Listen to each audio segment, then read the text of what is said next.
Mike Weston, head coach at Harlow Rugby Club here, the first 15, as you traditionally call the team. I know you're top of the league, so that's my question. How are you pleased with how the season's gone so far? Yeah, and I'm really happy with how the boys have done. I think I know how much hard work they put in over pre-season, and it's been a bit of a project with Harlow for the last few years, so I feel like it's all starting to come together. Obviously, we've still got another half a season to play, so there's a lot more hard work, but so far I'm really happy with how the players have performed. Because you're unbeaten, are teams approaching you differently, do you think?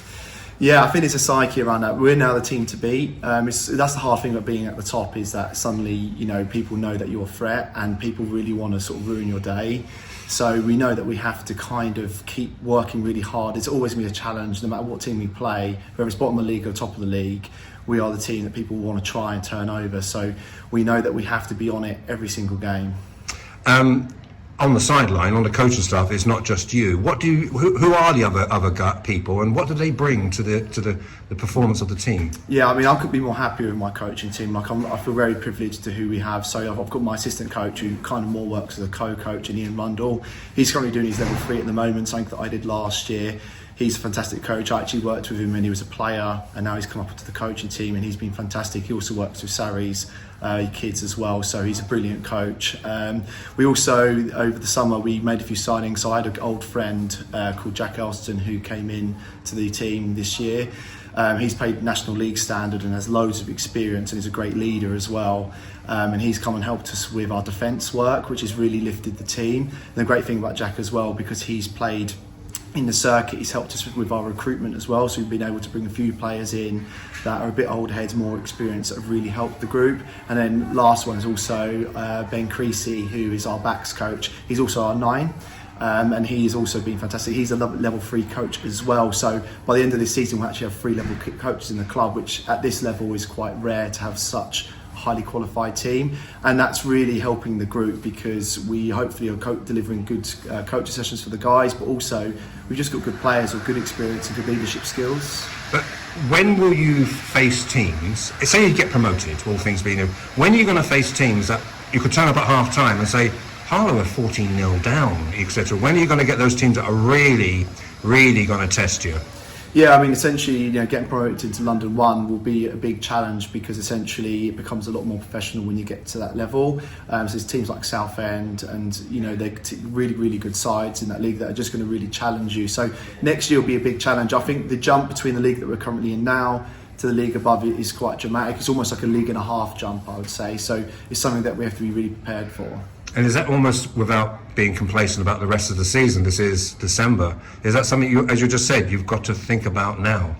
Yeah, I mean, look, our ambition was always to try and get to London 1.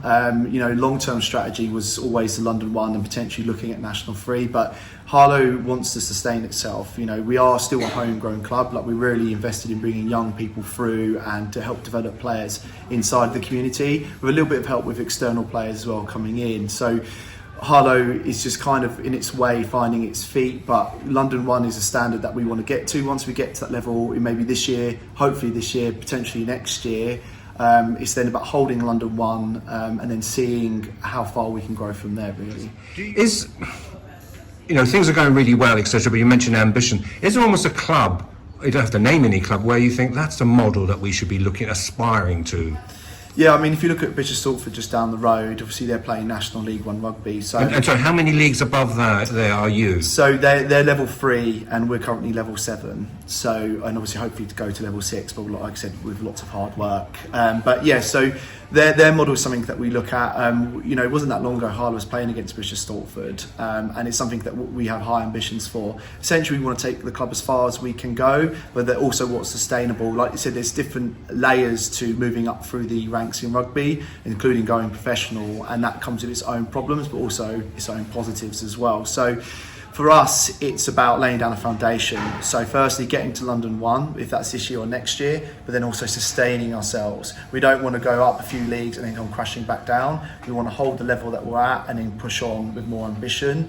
And with that, it comes through with youth development. A lot of sides in Stortford have got a great model in this. they focus on developing kids and developing the coaches at the youth ranks to bring kids through. And Harlow want to take that same model where we want to bring homegrown talent through the club, and then that will help then give the club a long-term future. Not so long ago, and you have members who are not shy of telling me, I think we had 23 Welsh PE teachers in Harlow nurturing, developing rugby in the schools. What's the relationship with the schools?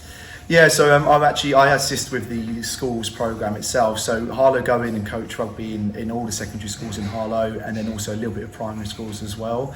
Essentially, it's the foundation for this club's growth in terms of young talent. So we have great connections, and we, believe it or not, a lot of the players in our team is actually PE teachers, so it works really, really well. So there's some great news stories coming out of the club. So for example, young Ellis, who made his debut at 18, actually played with the teacher that recommended him to come play. It's important that young people try and come to give it a try, as often the term you use, etc., and come down there and just develop your game and learn your skills. It's all about learning, and you look at the reports from the young under 15s, under 16s, it's about learning your skills, isn't it?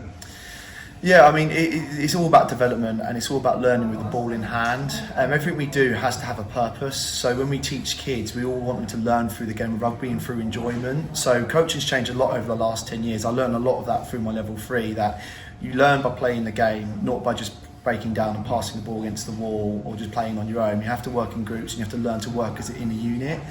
And that's kind of the same for rugby. I mean, the great thing about rugby is that you don't have to necessarily be a player that's going to develop to a first team player. It's just playing a sport and being part of a community and being part of a team. And there's always a role for someone down this club. So whether they are a volunteer or they assist in coaching or refereeing, there's always like a role for someone. You know, even personally for me that played the game when I was young, it was an outlet for me. It gave me a way to use up the energy that I had when I was younger, and also gave me a bit of a path, and also brought me into a community of people that want to see me grow, not just as a player but as a person. Because you've developed rugby from, you developed from Harlow at an early age. Yeah, I played for Harlow since I was a kid, so I was really lucky. I started off in the youth ranks at Harlow. That's where I sort of learnt my trade, and then I was able to go and play a little bit of semi-professional rugby. Unfortunately, injuries stopped me from playing, and so because Harlow was had such a close place in my heart, I wanted to come back and give back to the club. And I tried to play a little bit longer when I shouldn't have. Got injured a few more times, and then slipped into coaching. And it's actually, for me, it's a privilege to be coaching for Harlow Rugby Club. We were down here last week on a different interview, and it was full of snow. It's all cleared. When's the next game? Plus, how are players keeping fit? Do you have to ring them up or monitor them? How does that work? So our first game is the first week back in the new year. It's really tough because, for example, unfortunately we had 2 games postponed because of the weather, and we had a game cancelled previously to that. So it means that we're not going to be playing rugby for around about sort of 6 to 8 weeks, which is a long time. That's almost like a pre-season off, or an off-season off, sorry.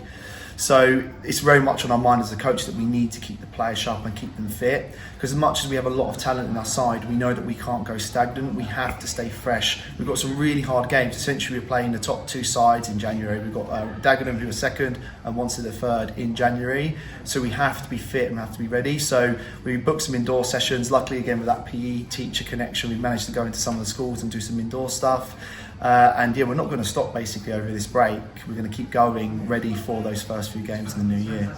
But you look forward to 2023 and beyond. It seems like a really positive mindset and future for Harlow Rugby Club. Yeah, I'm really excited. A lot of things are falling into place in terms of how the club's being run is absolutely brilliant. Commercially as well, how the club are running has been absolutely brilliant. And also now I've got this great coaching team behind me and a great bunch of players. So I'm now just really excited to take this project further and see where it goes.